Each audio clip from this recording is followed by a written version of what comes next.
दिल्ली में एनडीए के 38 दलों की बैठक खत्म। प्रधानमंत्री नरेंद्र मोदी की अध्यक्षता में बैठक संपन्न। एनडीए की बैठक में पीएम मोदी का संबोधन। कहा, एनडीए अटल जी की विरासत है। संबोधन में प्रधानमंत्री मोदी ने लालकृष्ण आडवाणी और प्रकाश सिंह बादल के रोल को किया याद। कहा, सभी ने मिलकर एनडीए को मजबूत बनाने का किया काम। एनडीए के गठन के 25 साल पूरे होने पर बोले प्रधानमंत्री मोदी। कहा, ये 25 वर्ष देश की प्रगति को गति देने और क्षेत्रीय आकांक्षाओं को पूरा करने के रहे।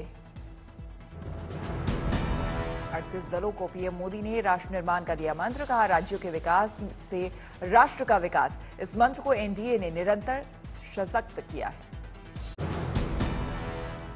बैठक में शामिल हुए नए दलों का पीएम मोदी ने दिल से किया अभिनंदन। कहा, भविष्य की यात्रा के लिए नए साथियों का हृदय से स्वागत है।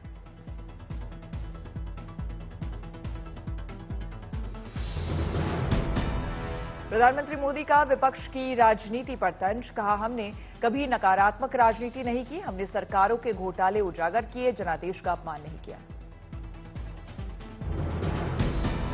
बेंगलुरु में विपक्षी गठबंधन को लेकर पीएम मोदी ने साधा निशाना। कहा, जब गठबंधन भ्रष्टाचार के इरादे से हो, परिवारवाद की नीति पर आधारित हो, तो देश के लिए घातक है।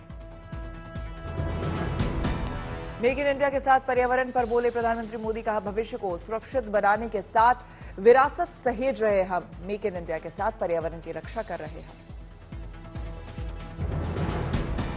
चिराग पासवान ने प्रधानमंत्री मोदी के पांव छूकर लिया आशीर्वाद। पीएम मोदी ने लगाया गले। बेंगलुरु में विपक्षी दलों की दूसरे दिन की बैठक खत्म। बैठक में विपक्षी दलों के गठबंधन का नाम इंडिया तय किया गया। विपक्षी एकता की प्रेस कॉन्फ्रेंस में कांग्रेस अध्यक्ष मल्लिकार्जुन खड़गे ने बताया, इंडिया का फुल फॉर्म इंडिया यानी Indian national democratic inclusive alliance. विपक्ष गठबंधन की प्रेस कॉन्फ्रेंस में मल्लिकार्जुन खड़गे ने किया ऐलान। बोले, 11 लोगों की समन्वय समिति बनेगी। अब मुंबई में होगी विपक्ष गठबंधन की अगली बैठक। कांग्रेस अध्यक्ष मल्लिकार्जुन खड़गे ने कहा कि बीजेपी ने लोकतंत्र की सभी एजेंसियों ईडी, सीबीआई आदि को नष्ट कर दिया है। मल्लिकार्जुन खड़गे ने प्रेस कॉन्फ्रेंस में विपक्ष की एकजुटता पर कही बड़ी बात। बोले, हमारे बीच राजनीतिक भेद हैं, लेकिन हम देश को बचाने के लिए साथ आए हैं। बेंगलुरु में हुई विपक्ष के गठबंधन की प्रेस कॉन्फ्रेंस में बोली बंगाल के सीएम ममता बनर्जी, देश में दलित, हिंदू, मुस्लिम हर किसी की जिंदगी खतरे में। ममता बनर्जी ने बीजेपी पर किया बड़ा हमला। बोली, दिल्ली, बंगाल, मणिपुर हो, सरकार बेचना, सरकार खरीदना, यही काम सरकार का है। विपक्ष गठबंधन के इंडिया नाम पर ममता बनर्जी ने भरी हुंकार। बोली, हमारे गठबंधन का नाम इंडिया है, बीजेपी क्या तुम इंडिया को चैलेंज करोगे? विपक्ष गठबंधन की प्रेस कॉन्फ्रेंस में दिल्ली के मुख्यमंत्री अरविंद केजरीवाल ने केंद्र सरकार को घेरा। 9 साल में केंद्र सरकार ने हर सेक्टर को बर्बाद कर दिया, ये कहा।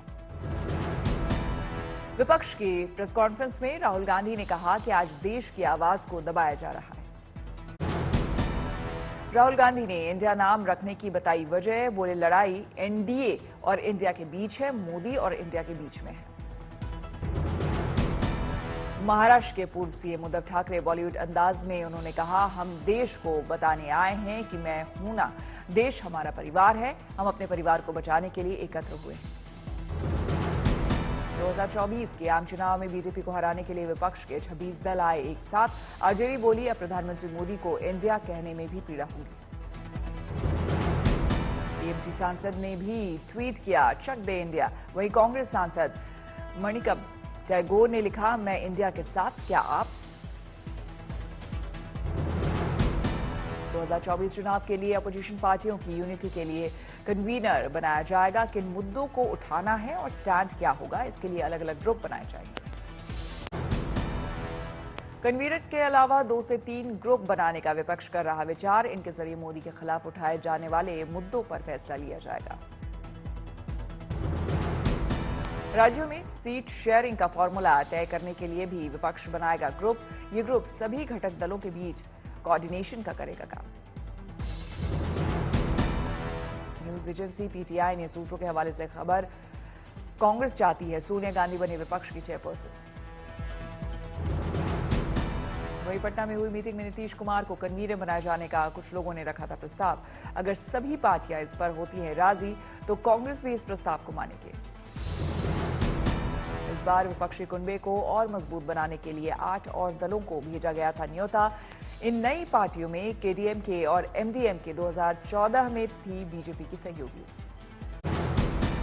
अंडमान निकोबार में सैलानियों के लिए good news. Veer Savarkar airport के नए टर्मिनल का प्रधानमंत्री मोदी ने किया वर्चुअल उद्घाटन।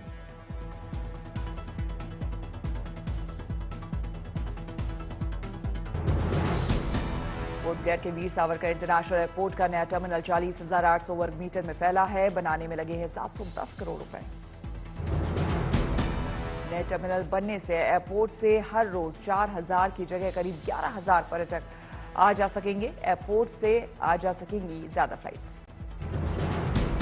नए टर्मिनल के उद्घाटन पर प्रधानमंत्री मोदी का संबोधन। विपक्ष पर साधा निशाना, कहा बेंगलुरु में कट्टर भ्रष्टाचारी जुटे, सजा पाने वालों के खास आवभगत। भ्रष्टाचार की इस दुकान में जुटे हुए ये सभी परिवारवाद के कट्टर समर्थक हैं। न खाता न वही, जो परिवार कहे वही सही। प्रधानमंत्री मोदी ने विपक्ष पर प्रहार करते हुए कहा, पश्चिम बंगाल हिंसा पर इन लोगों की बोलती बंद हो जाती है। प्रधानमंत्री ने विपक्ष को निशाने पर लेते हुए कहा, एजेंसियां कार्रवाई करे तो कहेंगे साजिश हो रही है। ये लोग पता नहीं कितने चेहरे लगाकर बैठे हैं। इनका कॉमन मिनिमम प्रोग्राम है देश का विकास रोकना, अपने कुशासन पर पर्दा डालना और अपने भ्रष्टाचार के विरुद्ध कार्रवाई को रोकना।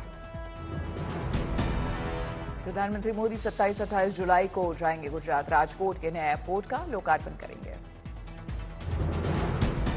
सहारा इंडिया में फंसे करीब 4 करोड़ निवेशकों के लिए गुड न्यूज। गृह मंत्री ने लॉन्च किया रिफंड पोर्टल। अप्लाई करने के 45 दिन के भीतर मिल जाएगा पैसा। 20 जुलाई से शुरू होने जा रहा है मानसून सत्र। राज्यसभा के फ्लोर लीडर्स की बुलाई गई बैठक। मानहानि केस में राहुल गांधी की सजा के खिलाफ सुप्रीम कोर्ट पहुंची कांग्रेस। 21 जुलाई को होगी सुनवाई। कांग्रेस की तत्काल सुनवाई की अर्जी मंजूर। यौन शोषण मामले में कोर्ट से ब्रजभूषण सिंह को मिली थोड़ी राहत। दिल्ली के राउज एवेन्यू कोर्ट से मिली अंतरिम जमानत। ब्रजभूषण शरण सिंह को बुधवार तक मिली मोहलत। 20 जुलाई को सामान्य जमानत पर होगी बहस। पहलवान बजरंग पुनिया और विनेश फोगाट को मिली छूट। बिना ट्रायल के खेलेंगे एशियन गेम्स। तकनीकी खराबी की वजह से राहुल गांधी और सोनिया गांधी की फ्लाइट भी भोपाल एयरपोर्ट पर हुई इमरजेंसी लैंडिंग। सोनिया राहुल इस फ्लाइट से बेंगलुरु से जा रहे थे दिल्ली। दिल्ली के एलजी विनय सक्सेना ने ट्रैक्टर पर बैठकर किया राजघाट का निरीक्षण। दिल्ली के चीफ सेक्रेटरी भी इस दौरान रहे साथ। राजघाट अभी भी कई फीट पानी में डूबा हुआ है। मध्य प्रदेश के इंदौर में 19 से 21 जुलाई तक G20 देशों के श्रम और रोजगार मंत्रियों की होगी समूह बैठक। कई देशों के प्रतिनिधि और मंत्री लेंगे हिस्सा।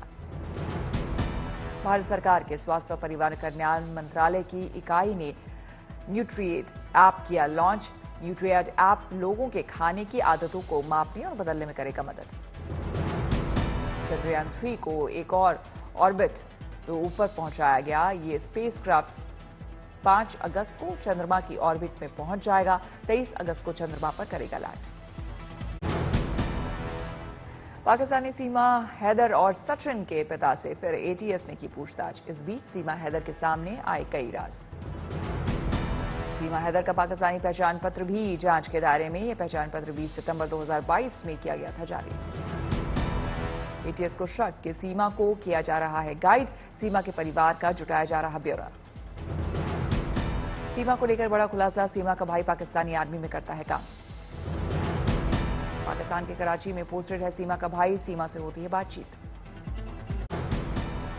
सीमा के पति गुलाम हैदर की हो चुकी है भाई से मुलाकात। दोनों के बीच होती है बात। सीमा का चाचा भी पाकिस्तान की आर्मी में बड़े पद पर तैनात। इस्लामाबाद में रहता है चाचा। जम्मू कश्मीर में सुरक्षा बल को मिली बड़ी कामयाबी। पुंछ में मुठभेड़ के दौरान 4 आतंकियों को किया ढेर। पुंछ जिले के शेदरा टॉप इलाके में सुरक्षा बल के आतंकियों से हुई मुठभेड़। जंगल में छिपे थे आतंकी। मारे गए सभी 4 आतंकियों के पाकिस्तानी होने का शक, शिनाख्त में जुटी सेना। हरियाणा के मुख्यमंत्री मनोहर लाल खट्टर ने गुरुग्राम को दी 34 परियोजनाओं की सौगात। 237 करोड़ की लागत से तैयार 34 परियोजनाओं का मुख्यमंत्री ने किया उद्घाटन और शिलान्यास। गया के जामा मस्जिद में नमाज के साथ साथ स्टूडेंट्स को दी जा रही बीपीएससी एग्जाम की कोचिंग, लाइब्रेरी, स्मार्ट क्लास और आवास की भी व्यवस्था गरीब छात्रों के लिए बना करता है। जयपुर में जेके लोन अस्पताल में देर रात उठी आग की लपटें, बच्चों को लेकर दौड़े जांबाज। जिस वक्त आग लगी उस समय करीब 30 बच्चे वार्ड में मौजूद थे। मध्य प्रदेश के खरगोन में शिव भक्तों के लिए बन रहा पुल, जन सहयोग से लाल पत्थरों से बन रहा प्रदेश का पहला पुल। नीमच में 62 टन के ड्रग्स को किया गया नष्ट। 50 करोड़ की कीमत के थे ड्रग्स। आईजी, 4 डीआईजी, 12 एसपी समेत 200 पुलिसकर्मियों की टीम इस अभियान में थी शामिल। प्रधानमंत्री नरेंद्र मोदी 27 जुलाई को करेंगे सीकर का दौरा। किसान सम्मान निधि का पैसा किसानों को करेंगे ट्रांसफर। जनसभा को भी करेंगे संबोधित। झांसी में बेतवा नदी का जलस्तर बढ़ने से मचा हड़कंप। प्रशासन ने नदी किनारे बसे गांवों को किया अलर्ट। यूपी के चंदौली में नवनियुक्त महिला स्वास्थ्य कर्मियों को दिया गया नियुक्ति पत्र। 1500 से ज्यादा महिलाओं को मिली नौकरी। जमशेदपुर में डॉक्टर नूर जमा की पहल पर महिलाओं के लिए बनेगी देश की पहली मस्जिद, जेर तामीर। इस मस्जिद में अपनी नमाज अदा कर पाएंगी महिलाएं। चूरू में पानी के बीच गड्ढे में फंसी कार, स्थानीय लोगों ने बचाई कार सवारों की जान।